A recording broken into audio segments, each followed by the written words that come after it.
Welcome, everyone who's joined so far to the year-end fundraising appeal workshop. I'm going to give everyone just a minute or two to get signed on and settled in.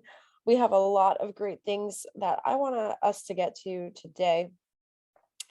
And yeah, let's talk about fundraising appeals. I think throughout the whole year-end fundraising fair, I'm sure we all reference the appeal that you're sending and how you're going to be sending it and what mediums you're going to be sending it in, whether it is over emails or over your direct mail or potentially online. So I figured it would be a great opportunity for us to actually sit down and talk for a while about year-end fundraising appeals, what it is, what are the best practices for that, and we'll go over your fundraising appeals as well. And so hopefully we're going to open it up for conversation so that we can actually assess each other's appeals and get some really great takeaways that will help you, all of you personally, be able to raise more through your year-end fundraising appeal. So that is my hope for this workshop. You are probably so tired of hearing me talk, but my name is Candace. I run content and education here at CauseVox, and I will be leading the workshop today. You've all heard by now probably that you can use CauseVox for your online fundraising. So I'll show you a couple of examples actually that I pulled out of fundraising appeals that were implemented on our online campaign sites. So you can kind of get a little bit of a sense of that. And I see more people coming in. Welcome to the year-end fundraising appeal workshop. For this session, our agenda today, I'm going to be really covering 6 different things. So first off, I'm just going to be going over some real basics for fundraising appeals so that we all are on the same page of what we're talking about when we're talking about fundraising appeals and where we can use them. Then I'm going to talk a little bit about storytelling. And really mostly how you can source those stories for your appeal. We're going to talk a little bit about the components of what a great fundraising appeal looks like. I have some examples for you. And then we're going to break for a writing session. If you already have your fundraising appeal written, that is great. During that time, I would love for you to review it using those components in mind and seeing what could be improved, and even just spotting out what components you do have or what you're missing. So then we're going to break for about 15 minutes to actually write. And then we're going to workshop those appeals. So I will invite everyone to raise their hands if they have their appeal on them, share your screen, or just simply read it out loud is probably best too, or both is ideal. And then we can all offer some feedback, suggestions, and also celebrate what you're doing right. And then a little bit after the workshop, if we have time, I really hope that we do, I would love to talk a little bit about beyond the written appeal and about some of the things that you can do outside of the appeal that will basically make your appeal more effective. So to get the most out of this workshop, I recommend that you have on hand, and it's okay if you don't have all of these things, but as much as possible, try to pull out some quotes from beneficiaries. If you are super organized and have a story bank, you are doing great and can just pull up that doc and pull out some quotes from that, or stories that you already have written. But yeah, anywhere that you can pull up those stories, that would be great. And then also, if you have any recent impact reports, so maybe you sent out an impact report sometime this year, that would be great if you have that to pull from as well while you're crafting your appeal. If you already have a drafted appeal, that is fantastic, and we can definitely have that pulled up and ready to take a look at. If you have an appeal online, so let's say you've already launched your appeal or are about to.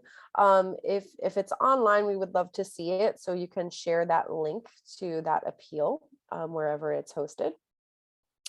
And I would just really, really invite you to have an open mind and a willingness to turn on your audio and video to interact with everyone else during the workshop. I think, it's one thing for me to talk and I can share what my insights are, but all of you are working at nonprofits and have experience and have seen what's worked well for your organization. So I would really love for everyone to really come into this with a collaborative mindset so that we can all work to make each other better. So that is my invitation, is to please, I will give all the feedback that I have to share, but I know you have so much valuable feedback to give to your peers as well. And you might want to have an open Google Doc in front of you so we can get right into writing when the writing session comes up, or perhaps even just taking some notes along the way. We do have official notes going out, so you will get those most likely tomorrow in the follow-up email. So feel free to go ahead and reference those notes later, and you'll all get the recording of this session as well. So don't worry too much if you miss something. Sorry, next slide. Okay, so I want to invite you now, if you have something that you are ready to have workshopped later, please paste it in the chat, any links to it, if it's in a Google Doc or hosted somewhere online. We would love to see it. If you don't have it online or just aren't ready to share, we can always come back to this during the workshopping part of the session. So yeah, this is supposed to be number one. So number one, I want to go over fundraising appeal basics. So let's just talk about what a fundraising appeal is, so we're all on the same page. So a fundraising appeal is the persuasive content a nonprofit organization uses to ask for financial support from your donors for a specific fundraising initiative. So this is not necessarily an ongoing, just something on your donation page on your website. This is for a specific fundraising initiative, and we're talking specifically about year end. So also Giving Tuesday, you can have different fundraising appeals for Giving Tuesday and year end, but these are the fundraising initiatives that we are going to be focusing on crafting our fundraising appeals around today. It is the backbone of your fundraising campaign marketing strategy. So we talked so much and learned so much about all these different ways you can set up and market your fundraising campaign, but you need your fundraising appeal done first. I think it really affects all different areas of how you market your campaign and your messaging. So let's talk a little bit about what actually, between just having some content on the page and having a great fundraising appeal, what are the real benefits? So when I see a campaign that has a mediocre, just kind of, there's some content on it on the page, it is asking for a gift, versus the campaigns that have a really great fundraising appeal, it makes a huge difference. Number one, I see increased audience sharing when people are invested. So number one, it actually gets your audience invested in your campaign. They're more likely to donate, but it just also pulls them in to your story and also gets them invested in your cause. So that is one of the big benefits of having a great fundraising appeal, is that people get personally invested in what you're doing for this specific campaign. And as a result, because they feel invested, they're more likely to share with their friends and family when they make a donation. Hopefully they're sharing that on social media, and also just sharing your organization in general on social, through email, and hopefully word of mouth too.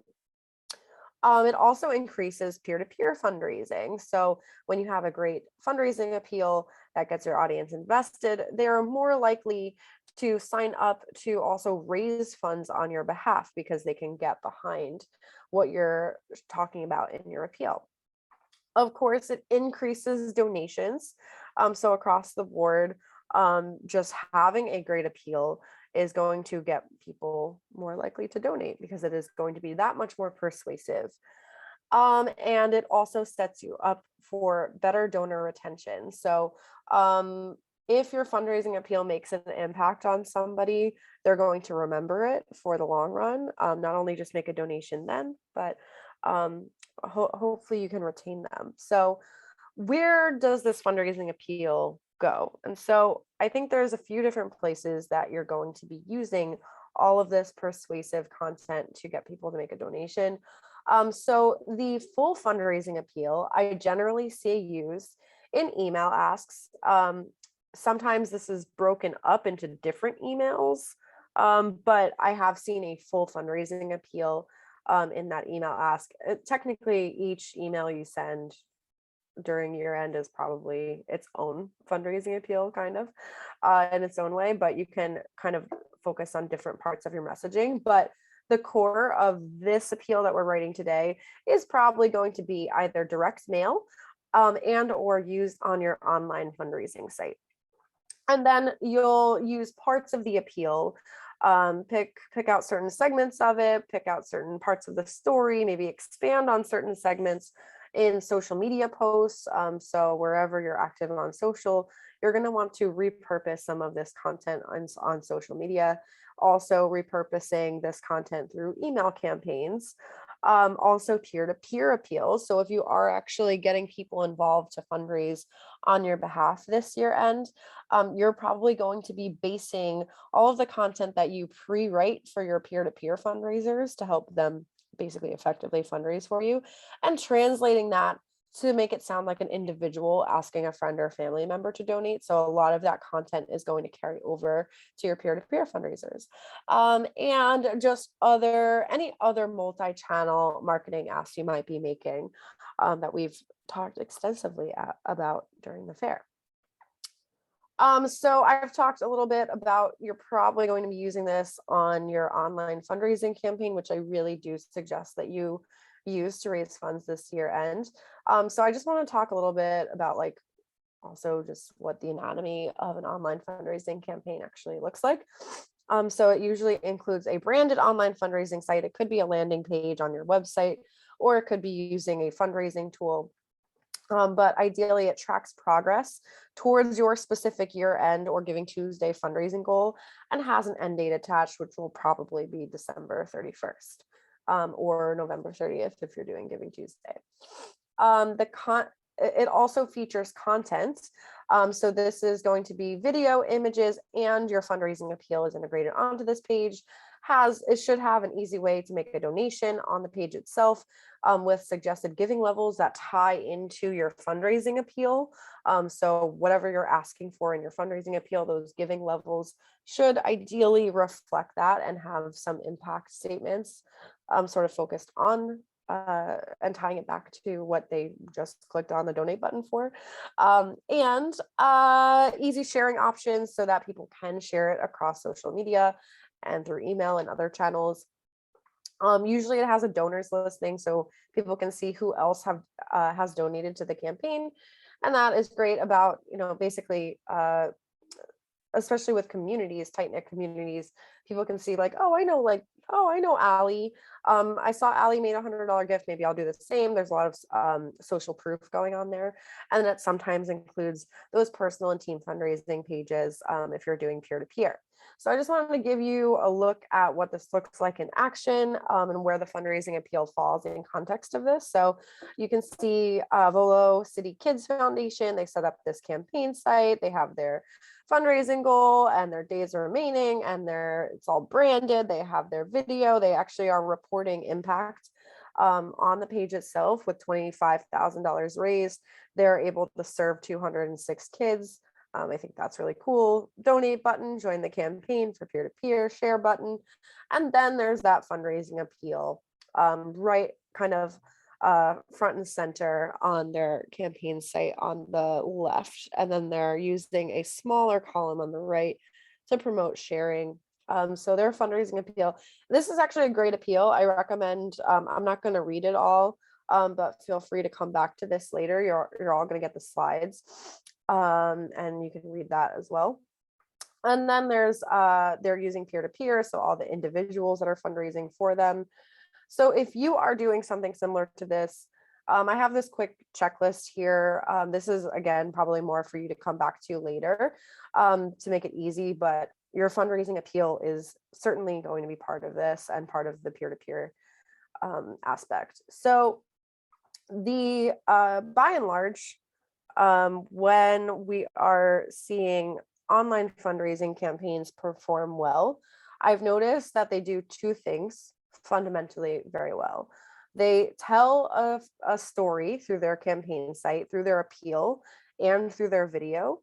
And they engage their community to share their own stories and enter into the stories with them.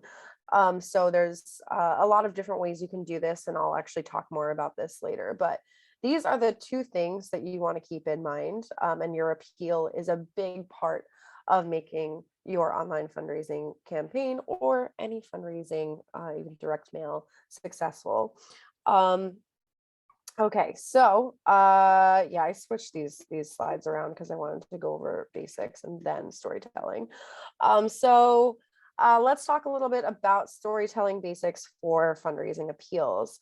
I shared this yesterday during my session, but of social media users who donate, 56% said that compelling storytelling is what motivated them to make that donation. I would probably suggest that this is maybe even higher, but that's the data I found. And 68% of donors agree that knowing how their donation makes an impact is important to their gift. So both of these things show us that it's storytelling tied with impact that really makes your fundraising appeal even that much more powerful. So when we say storytelling, what does this actually look like, and what does a good story do? So a good story actually puts a face behind your campaign that people can identify with. In this way, it draws your supporters in to emotionally connect with the person and what they're going through, and it creates empathy so that they can also emotionally connect with your cause at large. And a good story, the best stories, show your donor how they fit in, and it calls them into your story and the story of those that you're sharing with you, so that they can create an impact in the people's lives that you're serving, or the trees, or the whatever your cause is. I love this statement from Nick Hudson, who was formerly the director of development at Stupid Cancer. And he said, when I interviewed him about this campaign that went really well, he said this. He said, the best and most effective promotional tactics we use are posts that involve patient stories that come from the patients themselves. They're telling their story in their own words with quotes directly from them. Then we can say, here's how our organization can help them. So I think this puts it really well, showing that it's not necessarily you always telling somebody's story, but it's actually using those quotes and using those images paired with the quotes even to get people invested in their story, so people can hear the voice of the person who is hopefully sharing their story with you. And you may be asking, how do we get these stories? Where do they come from? It might be harder for some organizations more than others. But I have a few suggestions for you when you are trying to source a story. So you don't always even have to source stories from beneficiaries. I think it's a great place to start. A lot of really powerful stories come from your beneficiaries sharing how your organization made an impact in their lives. But other stories, other really powerful stories, can even just come from Other people who are invested in your organization, like major donors. A lot of major donors have a really great story to share. I will also share with you, maybe I'll pull it up even during our workshop, but Kuka College every year, they have a different major donor focused on their Giving Tuesday appeal, and talk a little bit more about their story about why they're a major donor. And it's really powerful. They basically, one of them was, their whole life was changed by the college that they went to, and basically this older couple now, and they wanted to give back to the college. So those major donors have their own stories to share about why they're giving the amounts that they are. So that was really cool to see, especially for Giving Tuesday campaign. And then board members, again, they're invested in your cause for a reason.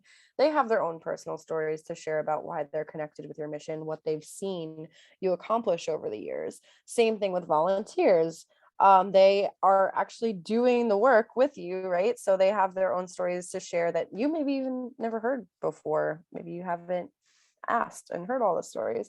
And so they have their own stories from the field, and working with you and your beneficiaries that they can share. Peer-to-peer fundraisers, anyone that's fundraising for you, they usually, again, have a motivation for doing that. So one of the great things that you can do is even just grab the stories that your peer-to-peer fundraisers are sharing on their own personal pages and repurpose those. And also staff, of course, you yourself have seen and done so much at your organization and have things to say. You can source these stories through multiple mediums. Of course, you can shoot someone an email and ask them to share. And also, maybe you want to just give a major donor a phone call and take some notes, or anyone that you're interacting with. Zoom is great too, because then you can just record it and then grab all of those stories later. That's what we do even when we're sharing a customer story. We usually have them on one of our webinars. They'll share their story about what made their campaign work so well, and then we'll rewatch the video, and take direct quotes from what they shared, and input that into our blog post. So that's just even something that we do here.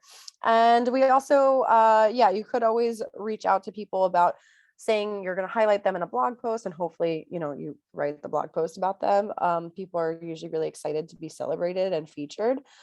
So that's a great way to kind of at least get started with a story, and then you can repurpose that for appeals later.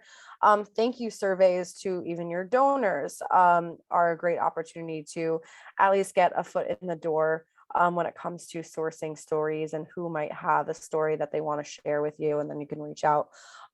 Challenges, storytelling challenges, where you actually ask people on social media to take a picture and share a little bit more about their story, or things of that nature. Basically challenging people to get personally invested is always a great way, and you never know what story is going to stand out from that you can then repurpose for your appeal, peer-to-peer. And there are so many more. I'm sure you even have your own suggestions about how you've sourced stories.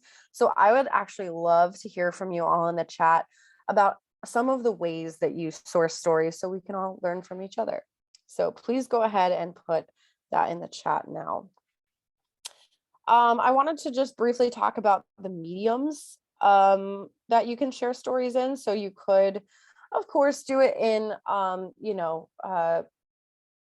third person and tell someone's story in your own words, but I do love a good quote whenever possible, and especially images alongside that. So another great way is to just basically capture it in multiple mediums, like I said earlier, just like even recording that Zoom, and translating that into written content, video content, and images and graphics. So even one of the best campaigns I saw throughout COVID was Hebrew Free Loan Society. They raised, I think it was like $600,000, and they didn't even have a campaign video. All they did was have a great graphic on their page with an image of one of their beneficiaries and a quote from them. So that's really simple to do and really powerful. And you also want to make it easy for your stories to be shared across different social platforms and through email, and think about the ways that you can be sharing this. Um, and ultimately, at the end of the day, when you're thinking about your fundraising appeal, your organization does so much great work and there's a lot of great impact. But what motivates people to give is really people. So when you have a great story of someone who you can put a face to, maybe you've impacted 1,500 lives. What's one of them? And when people think about, wow, that's just one story. What about the other 1,499? That is really going to be the thing that makes people get emotionally invested to the point that they decide to click that donate button or send in that check. So people ultimately give to people. So that is something to keep in mind as you're crafting your appeal. So I wanted to dive into the components of what actually makes a great fundraising appeal. What are the things that you should be incorporating to make that appeal as powerful as possible? I also just wanted to stop for a minute here to see what's up in the chat. When I asked people to share how they source stories, Shion said record Zoom interviews. It has made life so much easier. Yes, I think that's so good. And then Anne said, I did the Zoom recording approach too, edited in iMovie and popped into a Canva frame to make it cute. I'm thinking of grabbing images and putting in a short Animoto video. I think that's amazing. One of the best things you can do with stories is you can, do something simple as what you did, and then repurpose it so many different ways. And it's really incredible. All right, so let's go into our components of a great fundraising appeal.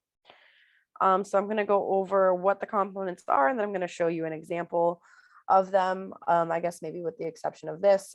So one of the things that I think makes a fundraising appeal great, and I know there was like some different statistics shared throughout the year-end fundraising fair around this, but I think an appeal is most powerful when it's as succinct as possible and as readable as possible.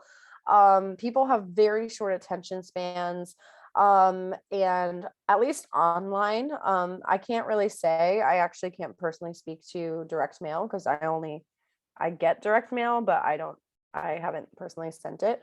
But we've seen that online, at least, short appeals outperform overly detailed ones. The best things that you can do if you have a ton of content to share is keep it on the page somewhere. Maybe have a blog post about more of the impact and more stories that you can be sharing on the page, and have people be able to navigate to that. But for the fundraising appeal itself, it should be really super hyper focused on just giving your donor the basic information they need in order to decide to make a gift.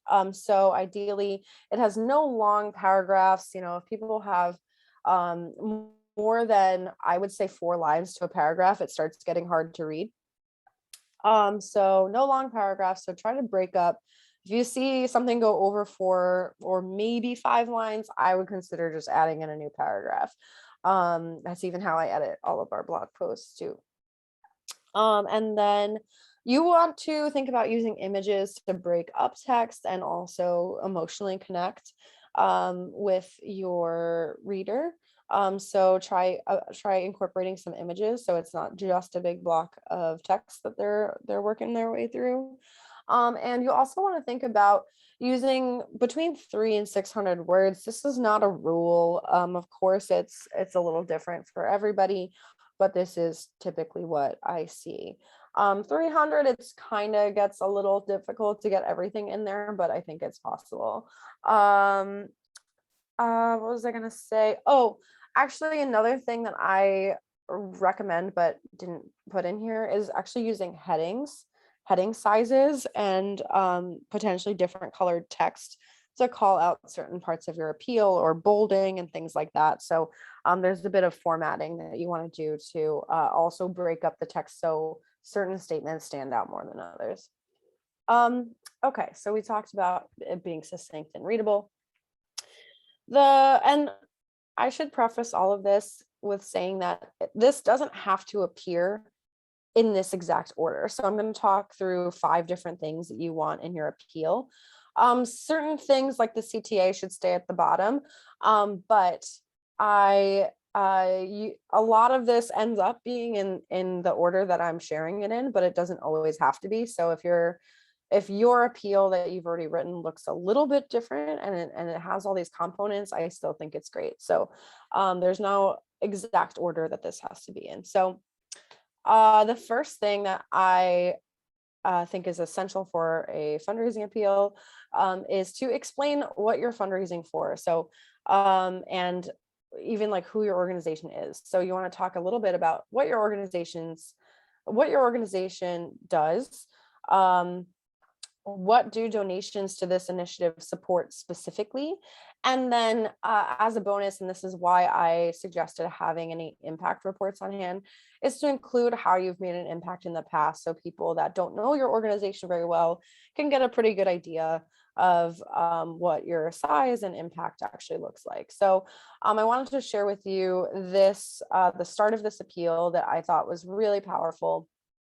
And so this is Meet Fight's appeal. And so Meet Fight puts athletes living with MS into action. Meet Fight Incorporated is a nonprofit funding research for a cure for MS and helping people living with multiple sclerosis tackle epic endurance events.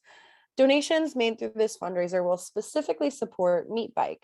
We'll provide recumbent bikes and road bikes, plus the helmet and the gear necessary for athletes living with MS who want to take a bike MS anywhere in the United States. To date, we've given out 306 bikes nationwide, and we're ready to give even more. And Project 13, we provide equipment and coaching for athletes living with MS who want to take on the Dallas Marathon, Pikes Peak, Ascent, and the Ironman 70.3 in Galveston. In 2022, we will have 14 brand new athletes living with MS take on Ironman 70.3. In addition to that, we have several P13 athletes returning to take on the event again. It's going to be an awesome year. I absolutely love the beginning of this appeal. It tells me what the organization does, what my organization is really specifically going to impact. I love that they put in a lot of numbers and locations, and I get a really, really clear sense of how exactly my donation could make a difference. So that is what you're going to do with the funds, and explaining what you're fundraising for.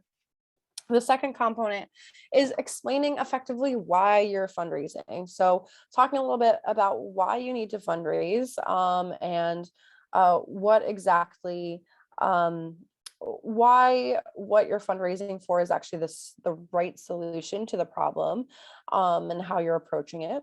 And also who and how many people will be helped through this fundraising initiative. So I wanted to continue with the Meet Bike example for this because I also think that they answered this really well, why it's the right solution and also how many people will be helped, or exactly what the help looks like. So it says research shows that regular cardio helps reduce symptoms and improve quality of life for those living with an MS. So initially, I think I was like, well, like, that's really cool that you're doing all this fitness stuff for MS people. I think that's amazing. Like it's such a challenging, it's such a challenge to live with. I have people who are close to me that live with MS. So I was already invested personally, but I was wondering like why, like, okay, so this is what my donation does, but why is this the right solution? And this answers it for me right here. Research shows that regular cardio helps reduce symptoms and improve quality of life for those living with MS. Each athlete support package costs $1,000, and every donation gets us closer to helping someone receive the benefits of finish line focused exercise. Let's make a tangible difference in the life of someone living with MS right now. So I love that this is showing me again, how people will be benefited, why I should give right now. Of course, the best, as I just mentioned, appeals tell a story. So we talked already a lot about this, about how it draws your supporters in to emotionally connect with your cause. And also, a story should contain a few very basic things. I think a lot of times we hear, oh my gosh, story, like it has to be this, 5 paragraph long, really in-depth thing. But really the basics of a story, really all it needs to include is a snapshot of what life was like before your organization, how your organization helped, and show any ongoing impact. Um, I think it is a best practice to include a picture of who you're talking about as well, if possible. I realize there's some confidentiality things, and but if possible, please try to include a picture of that person as well. Really puts a face behind the story. And if you can do a video, absolutely fantastic. So this I actually went over it in my session yesterday, but I'm going to read it again. I think it's fantastic. So I believe all my life that I've been misunderstood. Growing up, I was called annoying, rambunctious, and impulsive. Fiverr started to change me. I learned how to make fun without technology and to cherish nature. I learned it is okay to be me. I had the strength to realize my own flaws and become a better person. That's why I'm forever grateful to Fiverr. So I love this very short quote. You can see it's 5 lines, but it really has all of those components, what life was like before Fiverr, what life was like when Fiverr was involved, and how it's continuing to impact him. So that whole story can be told in such a short process. So okay, great. So then we're going to talk a little bit about actually, okay, once you talk about what you're fundraising for and why you're fundraising and your story, you want to actually tie all of that into the vision or mission of your organization. So how does the donor making a gift now, um, what is the end result of this campaign? So both short term and long term, what does the impact 10 years from now look like? Try and zoom out and really show what your overall goals are. Another great way to cast vision is to show what the consequences will be of not reaching your goal. So I think I've seen it done both ways, or appeals that have both components in them. So this is what it looks like when we reach our fundraising goal. We get to, have this much impact over this amount of time. And if we don't reach our goal, this is what happens.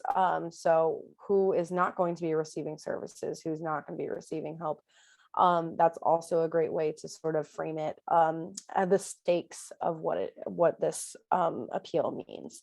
And try your best to tie it to your vision. So I'm going to continue with the Fiverr appeal that I also mentioned yesterday, that the quote that I just shared is part of. So it says, Fiverr's like Justin, develop an authentic sense of self. With confidence and direction, they are ready to make an impact on the world. And they have a picture of the 2018 graduates. And it says, with your support, we can continue this important work, making the transformational journeys with Fiverr possible. So it goes from just Justin's story, just Justin's quote, and ties it into all of the students who are in their programs. You can see who are other students that are in their programs. They have a great picture, and they're saying how basically their donation makes more transformational journeys possible. So I really like how they transition from a story of one to the story of many. Basically how what will be the result of you reaching your goal is a great thing to think about when you're trying to cast vision. All right, and lastly, but not least, this is probably most important of anything else, is a strong call to action. So Nathan Hill yesterday talked a little bit about he was saying how like sometimes people just say support the cause. And I I see that all the time on fundraising appeals, just says support. And you can read an amazing, very compelling appeal and get to the end of it. And if me not knowing that you're trying to fundraise through this, and I just see support the cause, I'll just say, wow, yeah, I really am, like, I really support this. They're doing really great work. I maybe I'll share it on social media, maybe. But you want your donors or potential donors to know exactly what you want them to do, and that should be as clear as possible. So you want to say you want them to make a donation, or because even take action, that's kind of, take action could be so many different things. But if you're specifically actually trying to just raise funds through your year-end appeal, you want to say donate, and also reinforce why it is important that they donate now. Like, what is their donation now going to do versus if they were to come back later. And kind of using urgency to get them to make the donation immediately. And a best tip for this is to actually invite your donor into the story. So again, this is Fiverr's appeal. So it says, this is their call to action. It says, in the season of giving, we hope you will consider investing in our youth with a donation today. So I love this because they're doing a few things. They're saying, hey, it's the giving season of giving. Would you invest in our youth, and basically become part of the story with them, with a donation specifically, and they say today. So I really like this statement. I think it's really drives a lot of urgency and also invites me into into investing in youth with Fiverr. So I just have like the summary here. This is more for you to come back to later if you want to take a closer look at their whole appeal. They do some great things, so you can always revisit this later. So I basically, real quick recap components of a great appeal. It should be succinct and readable. Explain what it is that you're trying to accomplish. Explain why that matters,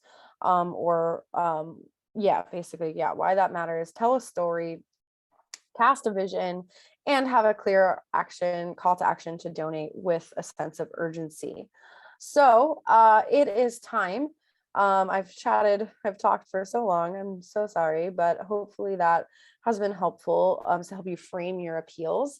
So I want to invite you now to actually enter into a session of writing and editing. So for anyone with appeals already, so for those of you who don't have an appeal written yet, I would like you to really take a look at the framework that we just went over, and really think about how you can get to writing.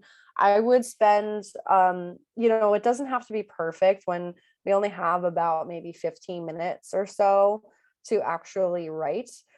So break it up into the 5 sections and just try and write a few statements each, and do your best to write each of them. Just take maybe 3 minutes on each if possible. So I will let you go and break and kind of outline your appeal now.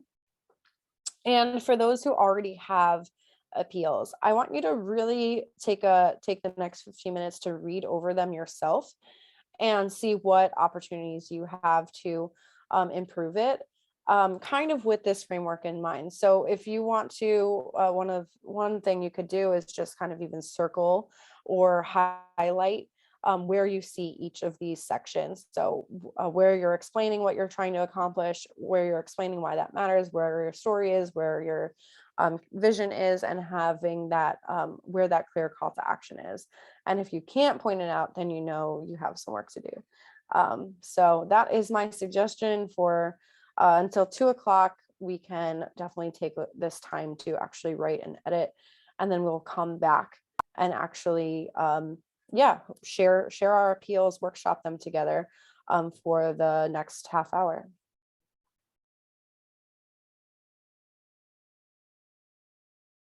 Awesome. And I'm going to take a look at all of your amazing appeals that you've submitted so far.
There's so many great submissions already. I'm really excited.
All right, we're about 3 minutes in. If you are writing your appeal, you probably want to go on to the why section at this time.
All right, and we might want to move on to the tell a story section at this time as well. I also wanted to check in, how's the editing process for everyone going?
All right. So you want to be wrapping up your story in maybe the next 20 seconds,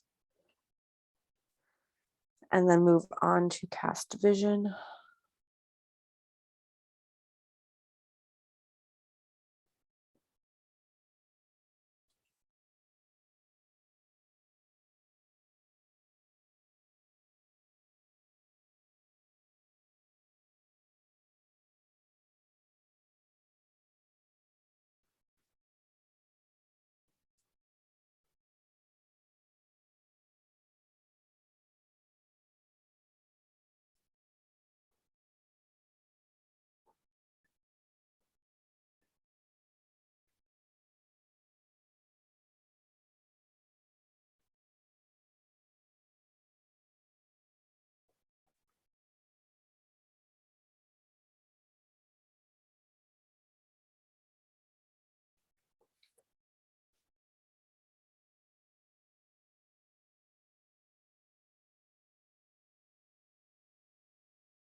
Okay, great. There's a lot of great submissions. I'm really excited to go over all of them. So yeah, we have a few more minutes here.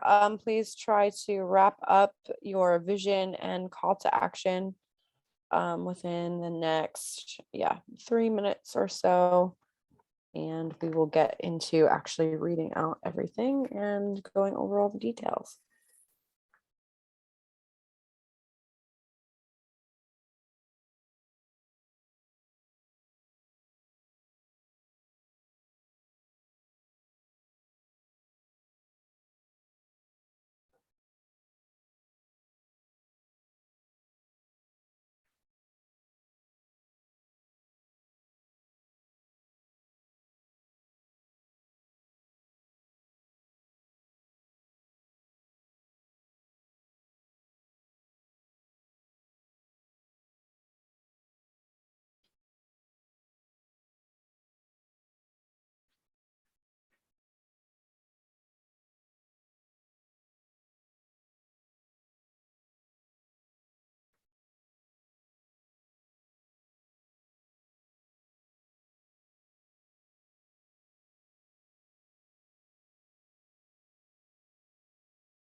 Okay. Let's do 30 more seconds. I'll give you time for writing and editing. And then let's hop into our workshop.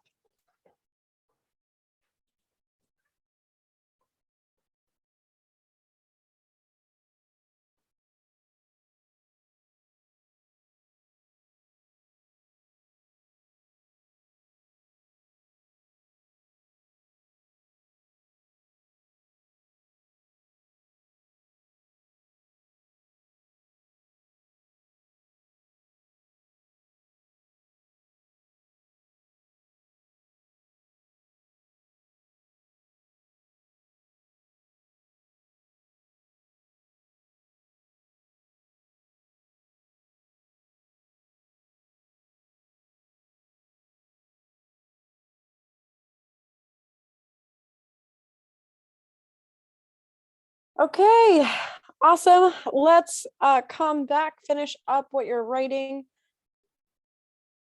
All right, great. Let's come back and finish up what you're writing now. And we'll get into our period of workshopping your appeals with your peers and myself as well. So yeah, I'm really excited to get into this this time. It's going to be really fun. Um, and so yeah, I would love to see what all of you have put together. So put all of those Google Docs in the chat. If I'm not shared on them, I will request access. And what I'm going to do now is actually share my screen and we'll go through them basically one-on-one. So I know there were a lot of great submissions. We're going to go through absolutely as many as we can. Really, I would love to have a volunteer go first. So if you want to raise your hand, and I'll pull up your appeal and we can go from there. Who's going to be brave and go first? We have a couple. Leslie. Okay, awesome. Ooh, I have Emily that's queued up, and I don't know where Leslie went. Okay, Emily, thanks for submitting and being part of this. I'm really excited. All right, let's give this a shot. Yeah, let's do it. So I believe this is the one that you just put in the chat before. And I'll go ahead and share my screen and we'll read it, we'll go through it. Do you want to read it yourself? So out loud, and then all of us can offer some feedback and suggestions. Sure. This is what I dug up in 15 minutes. Yeah, so I'm just going to read it. The past 2 years have been tough, but it's shined a light on issues that are near and dear to the hearts of our community. Circus Center has always valued diversity, equity, and inclusion, but now we are moving it in to the center ring. We are working to break down the financial barriers that prevent people, especially children, from accessing our programs. We allocate 100% of all contributions, 10% of our annual revenue, to three things: our sliding scale financial aid program, long-term engagement in historically excluded and under-resourced communities, and subsidizing our shows, which are artistic development opportunities for our students that no one else can match in the Bay Area. Dylan's story. Dylan is a 15-year-old non-binary SF Youth Circus member. They've been training at Circus Center for more than a decade, all thanks to the folks that have contributed to and continue to contribute to the tuition assistance program. As a recipient, Dylan has not only gained skills in circus arts and learned from top-notch coaches, but also discovered so much about their place in the world and has the confidence to perform and speak publicly. We have already committed $200,000 towards students like Dylan in the form of scholarships, community engagement programs, and artistic development. But let's take that even further. In the coming year, Circus Center wants to do several things. And here's a list of the things that we want to do. And so in this season of giving, will you invest bringing the joy of circus to more youth like Dylan in the Bay Area? I love it. That's so great. Wow, you wrote that in 15 minutes. That is very impressive. So I would love to offer my feedback, but what I would also love for us to do is to, all of us can hop right in. I want to do just a quick preface to help us frame our conversations around feedback. So of course, you want to just keep all of those things in mind, the components that I shared earlier. But when we're talking about any of these appeals, we want to be really supportive and encouraging. And so I think the best things we can do is say what we like about each appeal and why we like it. What could be improved for more impact, what areas of improvement, and then what other opportunities that are just, maybe missing from it that you see for them. So I would, yeah, love to kind of open the floor.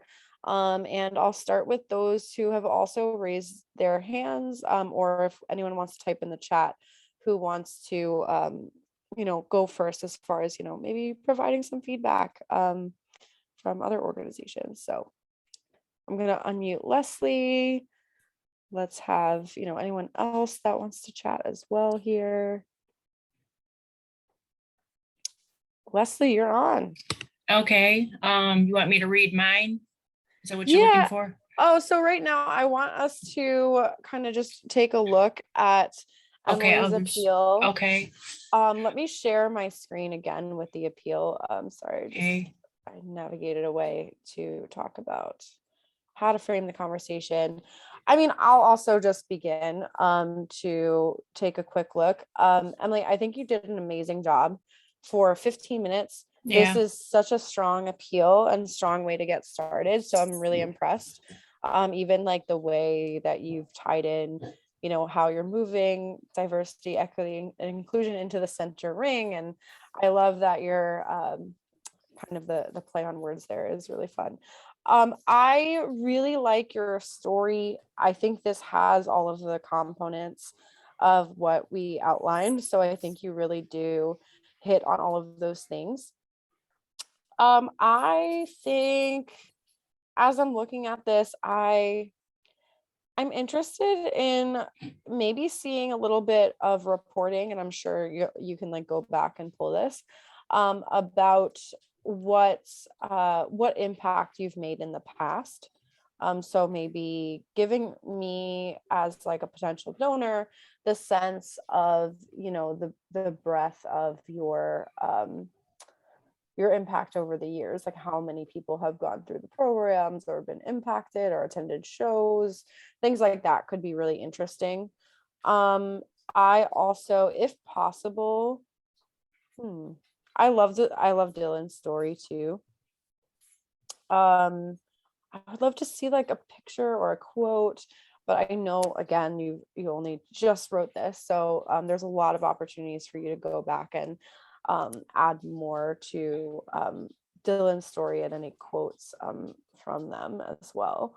I love your CTA mirrors one I shared earlier, and I think it's really strong as well. So yeah, let's open it up. I saw a couple more people raise their hands.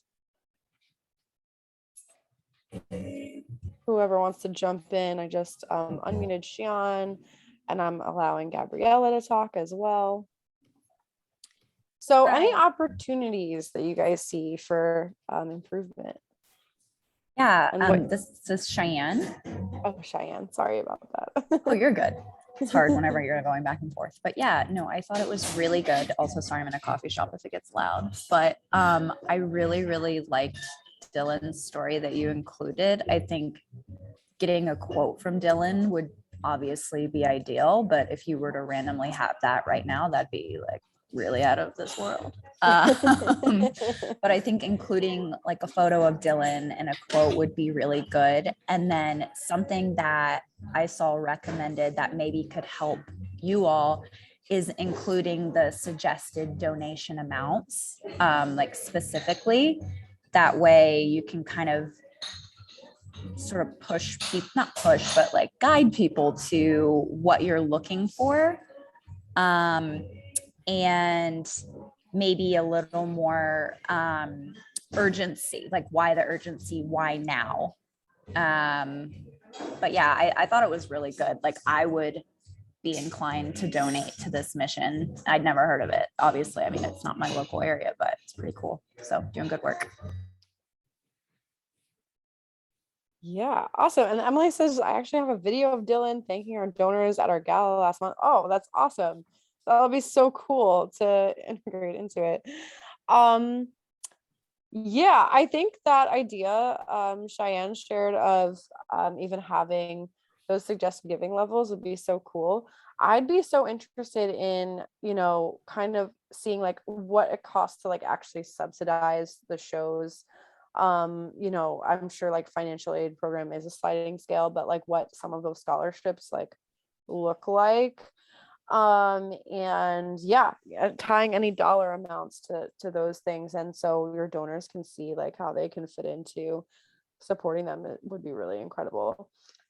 Actually, one thing that I've seen somebody do, and I don't know if this applies for you, but kind of like how Volo City Kids Foundation had like 25,000 raised, and then they served to like 200, wait, I think it was like 200 something kids were impacted.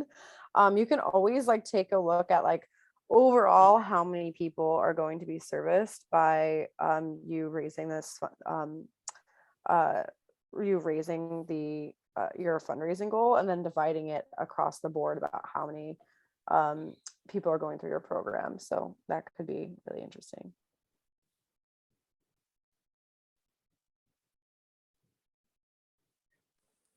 Cool. Yeah. So my comment was that I love it, and I'm also feel like I want to donate. So funny how this really works, right? My one thing was that I found myself sort of, I can imagine the circumstance that maybe Dylan or if not him in particular, just, you know, why I know why inclusion is important, and how, like, you know, that it, what the unbalance is, or I mean, I can imagine how he came out of his shell with this program and got the confidence that you were talking about.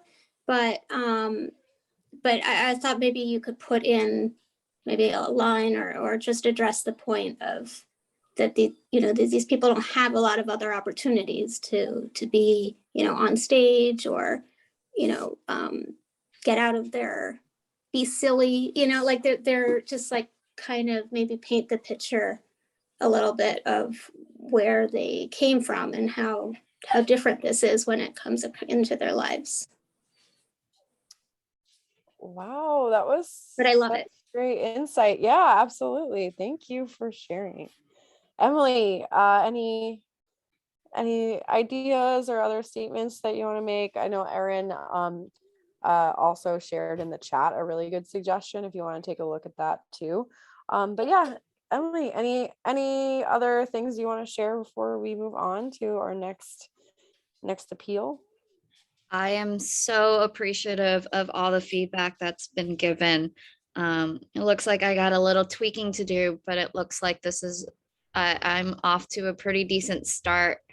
And I have some questions for my executive director and, you know, our community engagement director, but we are off to a good start. I think starting this, I felt like I was already like a month behind, and now I feel like I'm just a week behind. Yeah, that's awesome. I'm glad that, yeah, we had that time in to get all of this. Wow, it really is incredible what you wrote in 15 minutes. So I'm very impressed with you, and I have full confidence that you're going to do really well. So best of luck with your year-end appeal. Okay, so let's move on to the next one. Again, I just want to remind everyone to say something that you really like about the appeal, and point out, you know, what everyone's doing well, as well as, you know, offering constructive ideas and opportunities for them to, you know, also improve it too. So yeah, there should be like definitely a balance here, because a lot of these appeals are so fantastic, but also like everything can always be tweaked a little bit for more impact. And it also helps to just get out of, because you know your organization so well, so someone else might be able to see something that, you know, you don't exactly. So cool. All right, so let's go to the next one. Leslie, do you want to do your appeal now? Sure, let me pull mine up here. Cool. Yeah, if you want to share your screen and read it out loud, that would be great. Okay, let's Is there- see. I don't know how to share my screen here. What, which, just, I have all of them pulled up. Which organization are you with again? It's under Lincoln Park Farmers Market.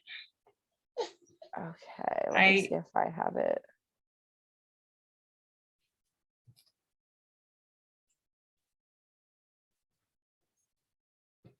I posted it above and then gave you access.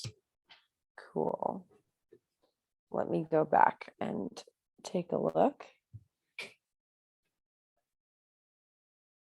Let's see.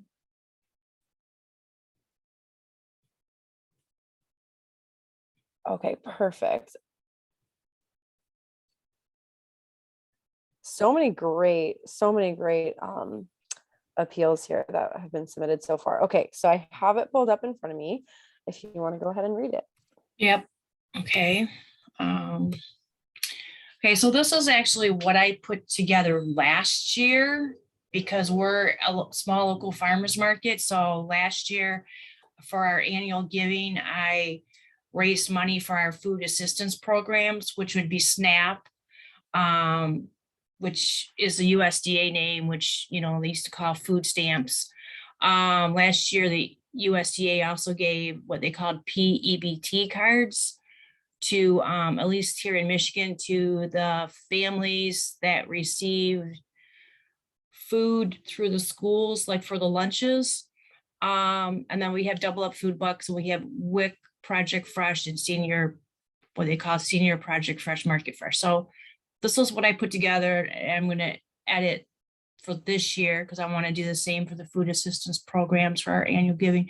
So I said, you have the power to help us reach our end of year giving goal of $5,750 to feed our community through Lincoln Park Farmers Market's food assistance programs, Supplemental Nutrition Assistance Program, SNAP, PEBT, Double Up Food Bucks, WIC Project Fresh, and Senior Project Fresh, Market Fresh, and Eat and Help Eat Healthy. Now more than ever, it's important to give the community the food assistance programs to keep them healthy and fed. Our food assistance programs budget includes wireless terminal fees, $350, postage to mail coupons to state of Michigan, $50, laminated signage, $50, online database, $300, food assistance coordinator, $5,000, annual cost, $5,750. Weekly market cost, $261.36. Why act now? The need is greater than before due to the pandemic. Your generous donation allows us to continue our food assistance programs to keep our hardworking community healthy and fed through the fresh fruits, vegetables, and local foods available at our farmers market, as well as hire an individual to run this program at the market, after the market, and to outreach / promote to the community. Our customer Louise shops weekly at the market, taking advantage of the SNAP and Double Up Food Bucks assistance programs, where she uses her Michigan Bridge card, EBT, to buy fresh fruits and vegetables, as well as other SNAP eligible foods. To extend her food budget, Louise gets the Double Up Food Bucks at no cost to her. For every $2 SNAP tokens purchased, she gets $2 free of Double Up Food Bucks for the fresh fruits and vegetables and food producing plants. Louise eats healthier by using her EBT and Double Up Food Bucks tokens to purchase fresh fruits and vegetables from the farmers at the market. Call to action. Please click here to pay via Facebook or send a check to, and I had the address. P.S. Your generous donation has the power to assist our community members who need our food assistance programs most. So that was for last year, and I raised just under $500. Obviously, we didn't raise enough to hire the person I wanted to hire, but I'm going to apply this year for CDBG funds through our city and perhaps through our county. I've always gotten turned down by the city for the community development block grants for the market for our food assistance programs, but I was recently working with somebody on that application. So Okay, great. we'll see how that goes. So, Yeah. and even though I only raised $500, we didn't use a lot of that in 2021 because we had a new wireless terminal through a grant program through our Michigan Farmers Market Association, which was in conjunction with State of Michigan. So for 3 years, we only have to pay the fees for the credit and debit, not for the EBT. And we don't have to pay any other costs, and we get that terminal free. So our costs for 2021 were very, a lot smaller than I expected. Yeah. So I think this is a really great place to start. And I would just love to open it up so that we can give you some good feedback. Again, things that we like about it, things that we feel like could be improved. My one question just before I turn it over is, so is this like a Facebook campaign?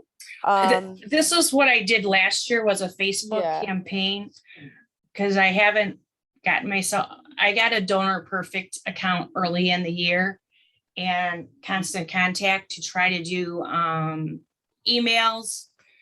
And I barely have the Constant Contact. I got something going there. I ran into a technical issue. I need to call them for assistance. I just applied through Donor Perfect for the forget what they call it, the account where I can have people pay. So I'm trying to get myself more digital, so I don't have to be dependent on Facebook fundraising. Yeah, I think that's great. I mean, I think it's just a place to start. I just was hoping for like that context was really great. So yeah, I would love to give everyone the opportunity to share again what they like and what they feel like could be improved, just so that you can get more return on investment from your appeal. So Anne in the chat said, it's nice to see the breakdown of costs adds to transparency. Maybe focus on one project like the food assistance coordinator. I like that idea. Kind of focusing your appeal on one specific thing you're looking to fund. Yeah. The other thing I should say, as I'm reading this, I started thinking, our city is about 19.5% low income. So that would probably be something good to add to some of the those types of statistics numbers, because I think it makes it more real for the reader. Absolutely. I think that would be great to add like that context in. Yeah, anyone else have some feedback for Leslie? Yeah, sorry, I had to let someone in, so I may have missed. I apologize if you've gone over this already, but the food, the budget and the costs, I think to me it seems like it would be sort of visually easier to take in if they were all on a column on the right, sort of the way you would in an invoice or like we're all sort of used to seeing that, and then you can see that adds up. But you can also sort of read the things like laminated signage, like getting like people need to find us. laminated signage, or right. What the laminated signage is each vendor that participates in these programs, we have laminated signage that says, this vendor accepts Michigan Bridge Card, this vendor accepts credit and debit, that type of stuff, which that type of stuff this year, since my husband and I bought a color printer for ourselves, I just did everything at home. So I didn't even incur that cost. But some of this budget would be greatly edited, since we won't really have $350 of wireless terminal fees. And so I wanted to give you a few quick tips before we move on. Sure. Just because I want to be conscious of time and get to as many appeals as possible. So I think, what you're doing is really incredible. You do great work. But I would also really love to see, like, as a reader, I feel like I got a good understanding of what you do. I don't know that I felt fully motivated, and it might have Mhm. to do with your call to action Okay. to give. I think it was like informative. Mhm. What one thing I would suggest doing is adding, like, for instead of making this a postscript, adding this as your call to action.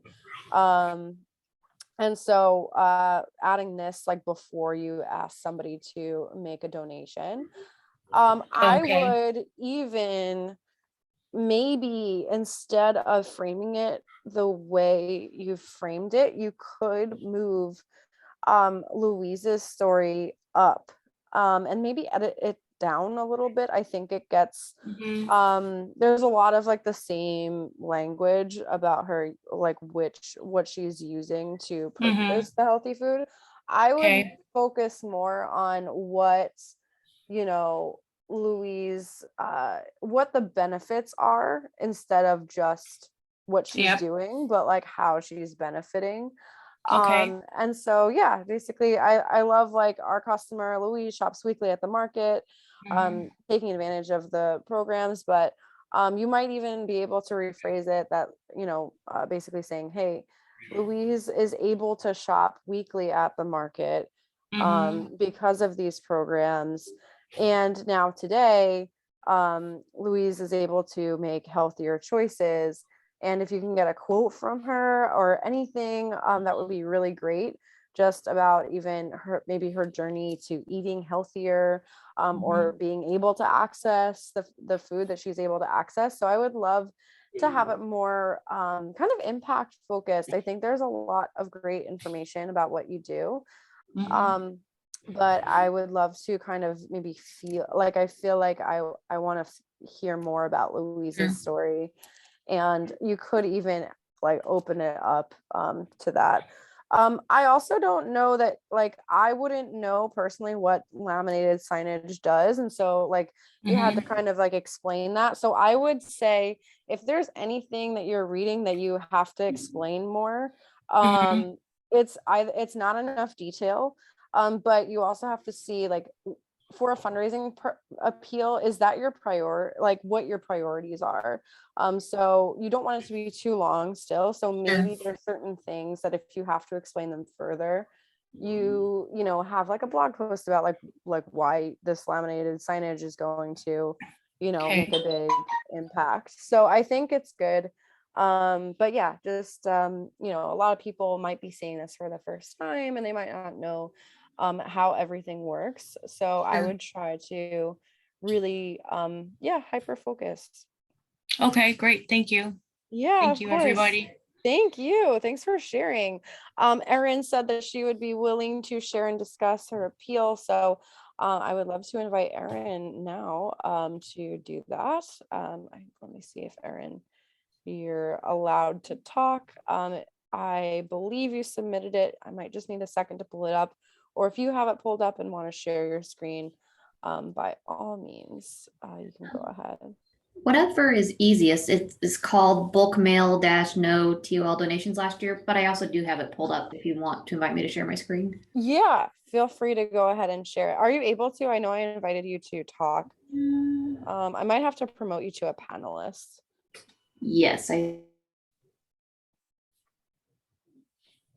And thanks so much for joining and being part of this. okay, here we go. And we will share that screen. Hopefully I did this right. We've only been doing this for like 2 years. No, it looks great. Perfect. So just for some background, we're a nonprofit hospice, and every year we do what's called our Tree of Lights campaign. So we light a tree that stands on top of like a 14-story building. And then once we achieve our fundraising goal, we light the star on top of the tree for the remaining of the holiday season. And really our letter hasn't changed for 30 some years. So that's been my goal over the past couple of years, is to change it up every year, keep it fresh, and encourage donors to keep giving. So it says, "Dear donor, the holiday season is quickly approaching, which means our Tree of Lights campaign is just around the corner. As a previous supporter, you know that each and every light on the tree represents the life of a loved one, yours and ours, making this a sentimental favorite of our board, staff, and volunteers alike. We hope this tradition holds a special place in your heart as well, and you're able to help us light the star at the top of the tree with a donation in honor or memory of someone special in your life. Our mission states care, hope, and support for all when illness threatens life, and that care extends well beyond the medical needs of our patients. It also includes providing emotional and spiritual care in many different forms. We appreciate your past support, which enables us to fulfill our mission by providing care, education, resources, support, and sometimes simply a hand to hold to those facing life-threatening illnesses and a new and often challenging future. Your support also allows us the opportunity to make special memories happen, such as when a patient in our inpatient care center had always taken his wife for Valentine's dinner at Olive Garden. But this time he knew this would be the last Valentine's Day he would spend with his wife. Our nurses and social workers set up a special celebration in our family room, including flowers, a card, and dinner from Olive Garden for the couple. In doing so, they honored a long-standing tradition while creating a lasting memory for this patient's wife. For the past 36 years, Hospice of Wichita Falls has been the only nonprofit hospice in the area, providing exceptional service day and night to those within our 12-county service area. We are blessed by community members such as yourself, whose continued support assists us with the ability to never deny services to anyone needing hospice care due to the lack of insurance or their inability to pay. What a wonderful and selfless gift. For your convenience, you can donate using the enclosed envelope or online. Simply visit the website to light up a life today. We thank you for your past support and hope you join us as we continue to honor this tradition. From all of our staff and volunteers, we wish you a truly blessed holiday season. Wow. Well, number one, you do amazing work. So thank you for doing what you're doing. I love your story that you've included here. Yeah, I mean, I also want to allow other people to talk and give feedback first. So anyone who's here, either if you want to share your feedback in the chat or also just jump right in, I would love to hear from you.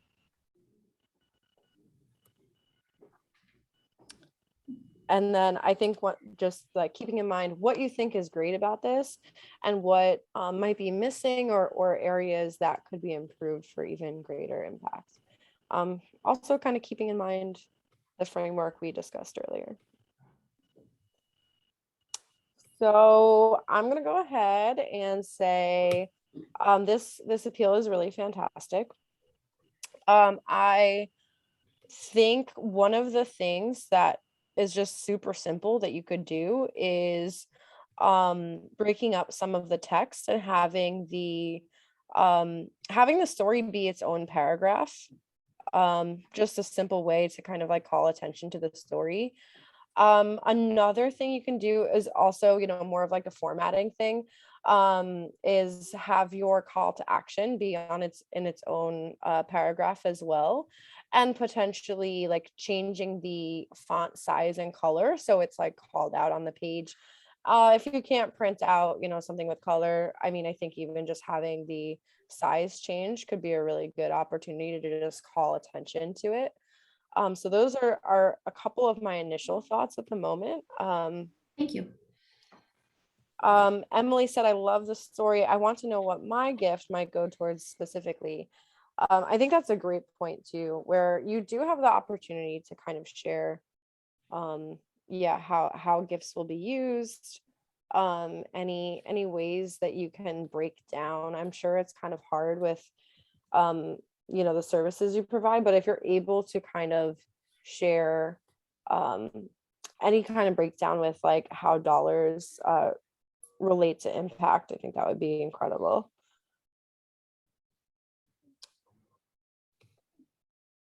No, that's really good feedback. We've struggled in the past because this is it's our biggest fundraiser of the year, so it all goes to general operating expenses, but we could have an example of $10 pays for a day of medications or whatever it happens to be. I think that would be great, because it is really hard for a donor just to like pick out their own amount. So this could even be targeted. I mean, it seems like it's already targeted towards people who have given in the past.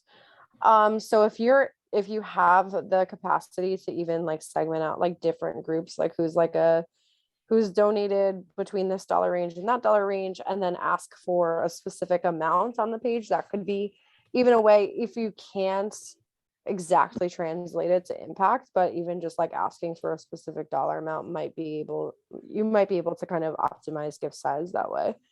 That's a good idea. This year, for the very first time, we did send out 2 different letters. We did this one, and then we did a separate one for people who donated last year. And we put in there, last year you donated $50 to help light the tree, just to kind of remind them of their previous support. But I like your idea of segmenting based on historical donation levels and not just what they happened to give to one campaign last year. Yeah, Thank you. absolutely. I would even consider, if you're able to move the story up on the page, it might just like grab people's attention. But I mean, I also just think all the content is really solid. So any other suggestions for Erin in the chat, or you of course can talk with me?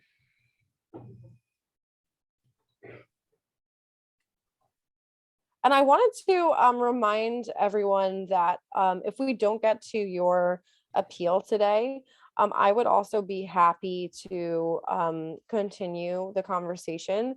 So please email me your appeal in a Google Doc if possible, and I will give you my feedback. Otherwise, I can make, comments and suggestions on the page itself.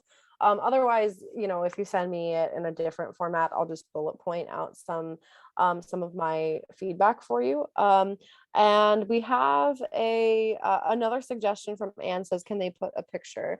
I think that would be also really incredible. The tree of lights is I feel like that would be such a striking image if you're able to include that. Like, I'm wondering even, I mean, it's probably an expense for sure, but like even like a postcard That's a good idea. would be just so beautiful, and people could even share that during the holidays. There's like so many different ways you could even get people to like sort of pass it on and keep it going. I really like that. Thank you. Yeah, of course. Very cool. Thank you so much for sharing. Any more suggestions, please keep it going in the chat. And again, if anyone wants to talk and offer your live feedback, I would love hearing from all of you. So very cool. Thank you so much, Erin. And thank you for what you're doing. You're doing really great work. Let's go ahead. We can pull up another one. Anyone want to go next? Let me know in the chat, and we'll tackle it from there. I'd like to share. Anne. Okay, awesome. Anne, do you want me to share it, or I can go ahead and promote you to a panelist?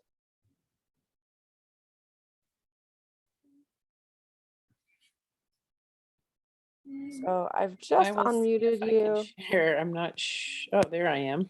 I can promote you to a panelist. Okay, there we go. Okay, let me see if I can share my screen. I've got like 1,000 things open. I'm sure. Let me also go back. Some of them just came by so fast it was hard to grab all of them.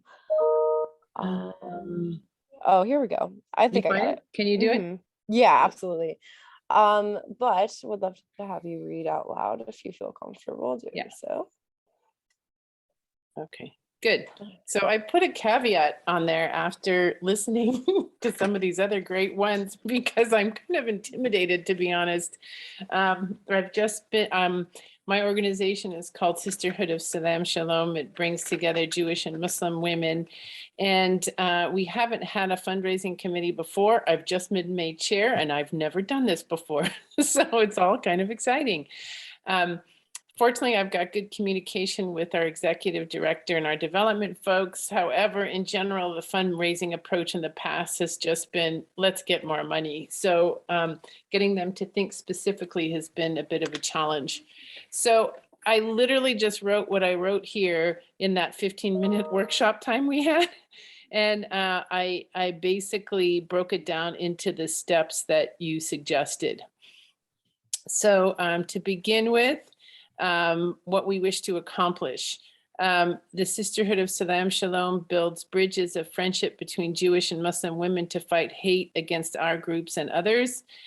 And I'm assuming right here would be a good place to put a specific fundraising goal, which I don't have. Why it matters. By bringing together Muslim and Jewish women who share so many practices and beliefs, we help put an end to anti-Muslim and anti-Jewish sentiment. We influence family, friends, and the general public about our strength in coming together to build bridges and fight hate, negative stereotyping, and prejudice. We are changing the world one Muslim and one Jewish woman at a time. So the story part, 2021 was a challenging year to keep our sisters together through virtual connections. The creativity of our chapters is inspiring. And then I put a couple of stories here. Led by regional coordinators, members in the Metro DC participated in online cooking class. Members received recipes and grocery lists ahead of time, then joined together for a Zoom cook-along event. Our Manhattan teens bravely launched their chapter at the start of the pandemic and kept their members entertained online with icebreakers and getting to know you games until they were finally able to meet one another in person in a park this summer, 17 months after their chapter formed. What a commitment these young women have shown each other. We brought together our organization with a virtual gala celebrating the departure of Cheryl Litsky as our executive director and welcoming Tahia, and I don't have her last name right away, as our new director. The vision. In 2022, we have lined up a virtual Israel-Palestine tour with amazing new partners who promote and value peace in this area. More ways to virtually connect are being planned, and we hope to meet in person soon. Supporting the Sister of Salam Shalom today will make these and future trips possible. And then donate today to, and I do like that idea. I heard about breaking down what a dollar amount would help, but that's kind of where I am right now. So any and all suggestions are going to be helpful. I think this is amazing to put together in that short 15-minute time frame. I think it's really impressive. So I love this appeal.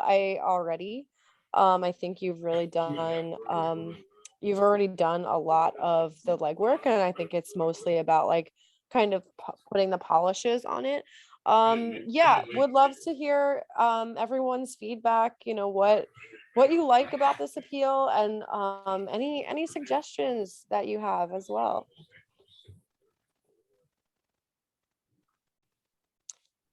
I'm keeping an eye on the chat for any raised hands and also any suggestions. Leslie has a raised hand. Oops, no, I'm sorry. Oh, I'll lower it. Sorry. No, it's okay.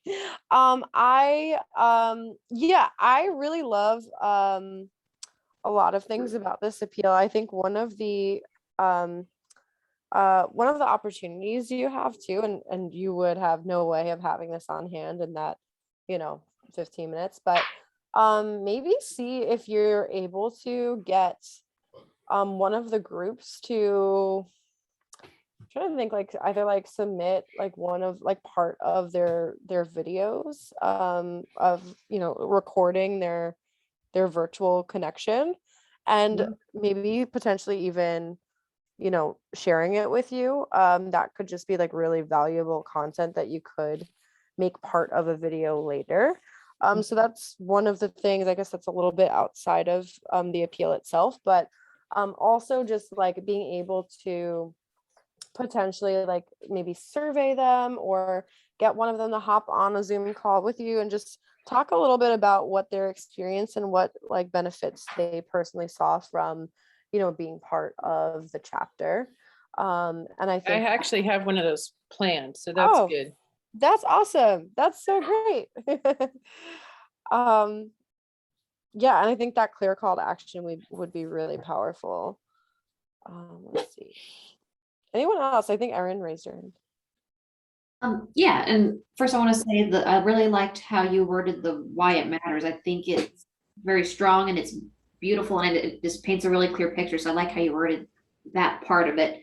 And this kind of goes along with what Candace was saying, but for the story, I would have been really interested to hear the story from an individual's viewpoint. Samantha started a group, and then when she finally met everybody in person, she was blown away by how well they got to, just something from the viewpoint of one person that you helped with. Great. Thanks. Yeah, I again also second that or third that the why it matters is really, really, really strong. So and I think yeah, I really think this is a strong appeal. I love what Erin said. Just kind of having it be from the perspective of one individual. I'm wondering, let's see, is if there's any way like you can put more specifics about like what the fundraising goal is and like why, like what the like any kind of breakdown of what it actually costs to run these virtual programs. Yeah. Could I be think kind of that's a great interesting. idea. And that as I've developed this, I'm feeling that more and more that I need to get some really good numbers in there. So that's helpful. That you're feeling that too means it really needs to be there. Yeah, and also any sense of and again, like you probably wouldn't have this on hand in that 15 minutes, but any sense of like the scale and impact from the last year or two could be really interesting too. Like how many groups were brought together, how many people were impacted, just and yeah, any sort of like impact reporting you can do as well, I think could be really strong. Great. Yeah. This is like super specific, I guess, but one of the best things that appeals can do is also saying like emphasizing how the donor is making a difference. So I think like you do a really good job of explaining how you're making a difference. Any way that you can invite your donors into the story could be really important. So like I'm saying like your gift will, or you by donating today, you will, be bridging gaps of friendship between Jewish and Muslim women, or you're going to be fighting hate by supporting our programs, or just something, any statement that says like exactly how the donor is That's playing great. into the impact could be really powerful as well. Perfect. Thank you. Of course. Awesome. I know there's a couple of more that we still have to get to. If anyone has any more suggestions, please go ahead and put them in the chat, and I would still love to hear your thoughts and feelings about these appeals. And let's go ahead. We have time for about one more. Gotta go outside and go potty. So who's here that wants to go next? And last but not least, Liz. Okay, awesome. So Liz, I'm going to allow you to talk, and I'm also going to promote you to a panelist. Hi there. Thank you so Hey. much. Thank you for being part of this and sharing. My phone. So hopefully I can share my screen. Yeah, The I Google just Doc. promoted you. Yeah, I just got in there. Let me see if I can get the I think I have it pulled up too, if you want me to. yeah, if you could pull it up, that would be great. Yeah, absolutely. I sent it early on. I found it. I think we're good. So this is what was originally written. I did create my own that I sort of wrote just because I felt like I wanted to follow your template, but this is what we have because we also use this as sort of like an annual report where we update everyone on what's going on. So there's a lot of updates, not as much storytelling, but it is still something that this is generally how we do it, and it works. It works pretty well. We tend to get pretty close to our goal, but we like to keep it really in a really friendly tone. So I guess here it is. Hello, friends. Here we are 20 months into pandemic life, and hallelujah, it feels like there is a light at the end of the tunnel. The fall has felt almost normal. The building full of kids every afternoon, buses bringing students from 9 Middletown schools to Oddfellows for Odd Bridge and classes. the Teen Rep Company in rehearsal for A Midsummer Night's Dream, new neighborhood-based troops taking root at Traverse Square and Maplewood Terrace, Saturday Circumatics. Every day feels like a celebration and a giant sigh of relief. We sure are all still wearing masks. Parents are waiting outside under a tent to pick up their kids. Every classroom has at least one high-volume air purifier. Anything shared is sanitized. Midsummer will be limited to 50 per show, so it is not totally normal, but it sure feels good, and we owe a big thank you to all of you for supporting us and helping us to get through these crazy 2 years together. Here are some of the highlights of 2021. I won't go into all of them, but we talk about our winter virtual classes, our virtual New Plays Festival, 2 original movie premieres, spring outdoor classes, Twilight Los Angeles 1992, the 33rd Annual Children's Circus of Middletown, and Shakespeare Alive, as well as our fall classes having being back in our building full-time with Odd Bridge Extended Day program, increased to 32 weeks in the school year, 18 classes happening every week, 4 new neighborhood troops, and the Teen Rep in rehearsal for Midsummer. A huge thanks to all of you who have supported us through this crazy ride, and please reach into your pockets again this year to help make 2022 the year that things felt right again. Starting with a March Junior Rep production of Alice's Adventures in Wonderland.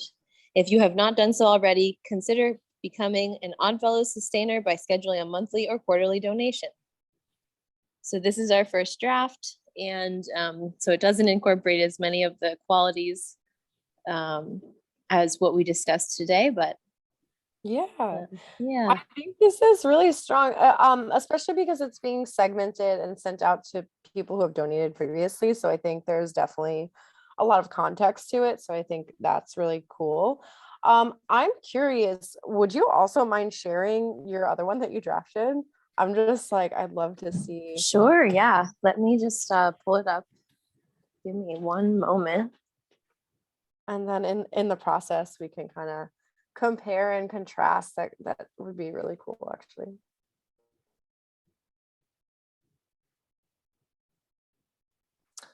And so I guess while you're doing that, I can still like continue sharing my screen and give anyone the opportunity to share a little bit more. I also really, one of the things that is maybe my favorite thing about your whole appeal is that you're actually asking people to become like a monthly donor. So that's really cool because you're not just asking for a one-time gift, but you know, helping sustain your programs throughout all of next year. I think impact reporting is really great. And I can see why you would want to share more about like how you've used your donors' funds and throughout the past year. And yeah, whenever you have that other one pulled up, I would love to also, you know, take a look at that. Yeah, thank you so much, Candace. So I'm going to try to share my screen. Let me see. Webinar settings. Thank Oh, you. share content. I see it now. Okay.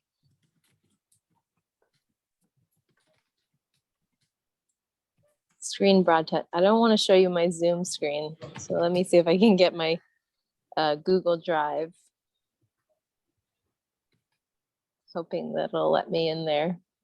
No worries. If you have the link to it, I can always pull it up. Yeah, let me just send you the link. That might be best. So also tell me a little bit more, like, so it seems like these are donors who gave like one time before throughout the year. They've all given at different levels. This is just sort of our main, this is how we send out everything. This goes to our main list of everyone who has donated before or anyone who is on our mailing list that gave us their address. So this will be what goes out to everyone that we have their address and Gotcha. hopefully has donated before. Gotcha. Okay. Yeah, I think it again makes sense to have some impact reporting in here. I think it's really detailed, and unless they've been like donating throughout the year a lot, I don't know that you need to report so much. I like seeing what you've done throughout the year, but I actually, like, if I was receiving this, I'm probably like, just first glance, like very, like, just being very honest, I'd probably only read like the headlines, like the things in Yeah. bold, and I'd be like, oh cool, winter virtual classes, virtual new plays Mhm. festival, nice, this is all sounds really good. Like, I think like maybe even just kind of focusing and condensing that a little bit more gives you a lot more space to also tell more stories about some of the students who have like gone through these classes and participated in the plays. Yeah. So I think any way that you can kind of showcase more of almost, again, like sort of that focus on the story of someone who has benefited from participating over the last year will probably leave even those donors who have been super invested, it'll leave them with, a lot more emotional connection than just an update. Another idea that I also really liked, I kind of stole this from Kelly McLaughlin. I don't know if you were part of her session on direct mail yesterday, but she said that she normally does, for any year-end campaign, she does a thank you campaign ahead of her ask. So she actually will do some letters or some uh, just even like email communications on social media as well, of just reporting what they've done in the past year and thanking them for their support, without a call to action or like a strong call to action. And then we'll follow up later with a more like specific appeal, asking them to donate again. So like she kind of broke it up into two separate steps. And I think it's really interesting, and it might be an interesting approach to try for you, because I can see the value of reporting impact, but I don't know that like your year end appeal, like you still want to have room to tell that story and room to kind of get people on board that maybe haven't been on board before to actually make that donation as well. But again, I love the call to action to become a monthly donor. I would actually recommend keeping it to monthly.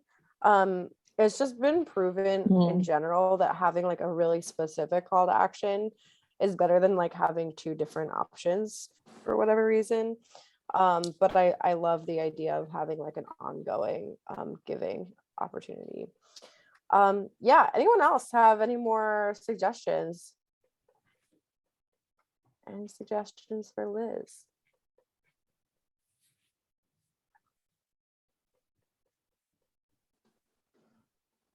And I did share the new the one I wrote during the workshop as Cool. well. So I don't know if that you're able to Perfect. open Yeah, I had that. requested access, so thanks for doing that.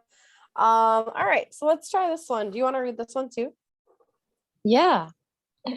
So this one is, as we approach the end of 2021, we humbly return to your mailboxes with this appeal for donations in support of Oddfellows Playhouse's nearly 50-year-old mission. Insert one sentence about our mission here. We see children growing up before our eyes, coming into their own, overcoming challenges and embracing their uniqueness under the safety of Oddfellows roof. We see multiple generations of Middletown families walk through our doors, bursting with creativity and eager for connection. This shows our generational impact on Middletown families. Especially after the last scary and lonesome 20 months of this pandemic, we are ecstatic to have the kids back indoors finally. This return to semi-normalcy has allowed us to continue fostering community, performing arts skills, and socio-emotional development, especially for those who need it most. Oddfellows serves children ages 3 through 20 across all backgrounds, but we focus strongly on the North End families in Middletown. Our after-school program, Oddbridge, providing buses straight from Middletown schools, is back in full swing, serving a certain percent of receiving financial aid and a certain percent of non-white children. These biannual appeals allow us to continue to trust that each year we will be able to open our doors once more. In the season of giving, we hope you will consider investing in the well-being of Oddfellows kids with a donation today. Please consider a recurring monthly or quarterly donation. This helps us sustain our mission. One-off donations are more than welcome as well. $50 purchases, supplies for one after-school class, $100 funds. Don't know what I want to say yet. 250 covers tuition for one class with Oddbridge Aftercare. $500 covers 60% of a teaching artist's salary. 1,000 contributes to production costs of our 5 main stage productions. 5,000 sustains our core staff, keeping our gears turning and leading Oddfellows ahead. Amazing. Wow. And this you put together in like that 15-minute session. This is great. I love it already. Gabriella said already in the first second of seeing it, I already want to read more. The power of a layout, smiley face. Emily says she loves it. I'd start with the 5K and end with the $50 at the end of the breakdown. I think that's really interesting feedback. Great. Thank you, Emily, for that feedback. I think that's really awesome. Different way to like frame it. DSI said, I'd like to see a story of one of the children to show a personal touch. Great job. I think that's great. Like I assume like in that 15 minutes, you didn't have too much time to actually go get a story and plug it in. But I think like, yeah, any ways that you can even focus on a certain kid who's been through the programs would be incredible. Emily said, go in for the big ask and end with the little, the phone bank approach. That's, yeah, absolutely. That's been used for years. There's been a number of studies that show like, you know, how you arrange the giving levels and donation tiers do like make an impact on what people choose. So I think it's definitely worth it to try it to see if, you know, if you put $5,000 first, if that increases gifts. I think actually one of the studies that I keep going back to when it comes to donation tiers is actually whatever you put as the second option, usually like by and large tends to be the most common chosen one. That is usually like, that is when you frame it from least to greatest, because no one wants to be like the cheapskate and like only donate the first amount. So most people end up, it's like a psychology thing, people end up choosing the second tier. So that's kind of just something interesting to keep in mind. I really, really love this appeal. I think it made it a lot more for someone who's not familiar with your organization, or even someone that is. I think this is just like formatted so clearly, and I get a real idea of actually what you do, like aside from just like this, like I feel like a lot of what you shared before was very specific, which I think has its place in some kind of like impact report, but this is more of, yeah, like that traditional appeal where I can just really, I don't have to know everything about your organization. I get a lot of great info about what you do and why you do it here. And so I love this version. Of course, you know, like you'll probably do some polishing. I like even just like adding in the percent receiving financial aid and percent of non-white kids being served. I love, like, I think this is so cool. So yes, thank you for being part of it. And I saw Gabby or Gabriella wanted to chat as well, so let me go ahead and Hi. hey. Yeah, I actually was going to say thank you for like letting us see both, because you just like felt a difference. This one just, I feel like I actually got to know the organization better, and that is really surprising to me because the other one had so many details about the organization. Like I when I first came into this, I would have done that approach too, of like, well, we did this and that, and, you know, but this really just, I feel like I have more sense of what you do, really, like what and the why. And also, I thought the line where families walk through our doors bursting with creativity and eager for connection, that's such a nice image. And also like, I guess like, yeah, it describes the emotion that they're feeling, and then you can't help but kind of feel it too. I really liked that detail. Yeah. Thank you so much. I appreciate that feedback. Yeah. Yeah, this was so good. Thank you for sharing both. This was so much fun actually to kind of see like two options. Cheryl even added maybe do an impacts 1-page report and send it with the appeal letter too. So people can like read this and then also read more details if they want to and see more of the impact. So I love that idea too.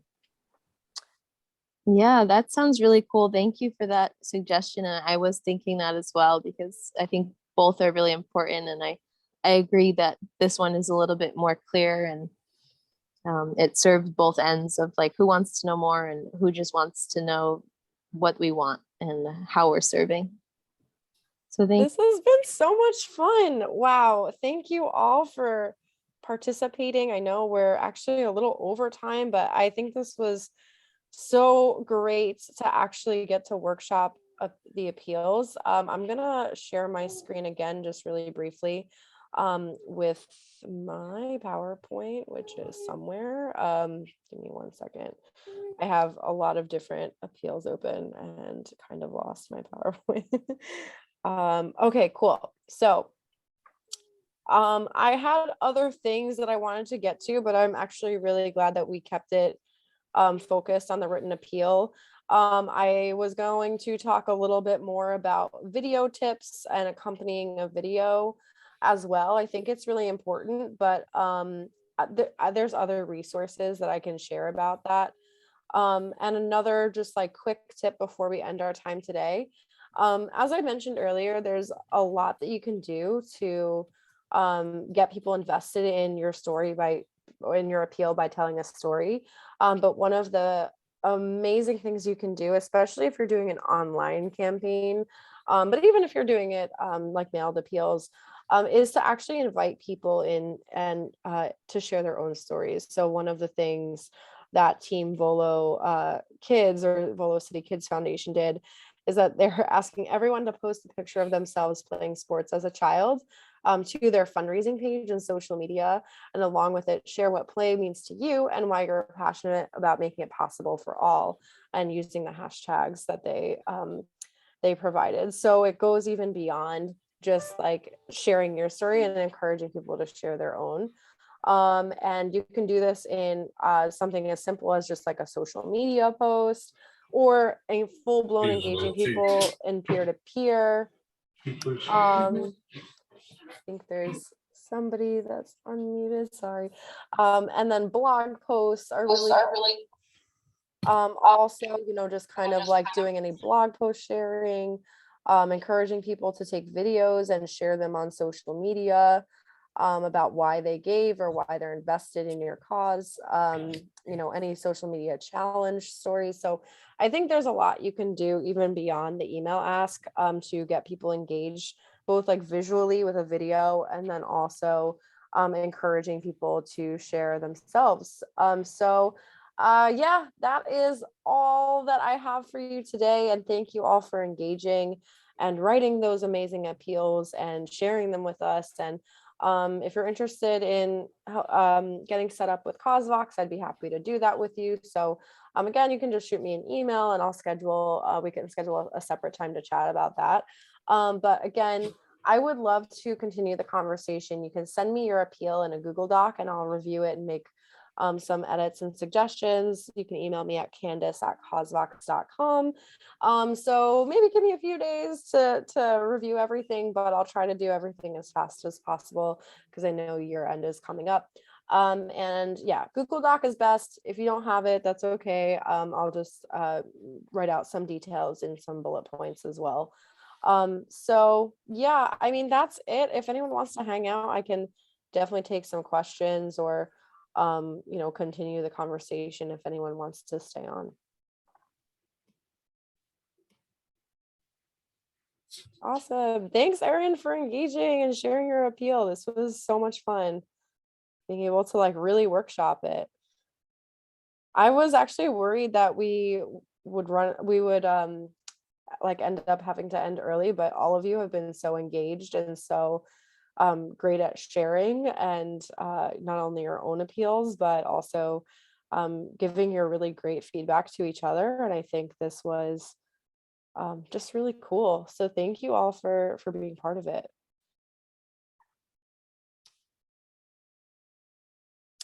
So, wow, thanks everyone. All such nice things in the chat. I'm glad that this was so helpful.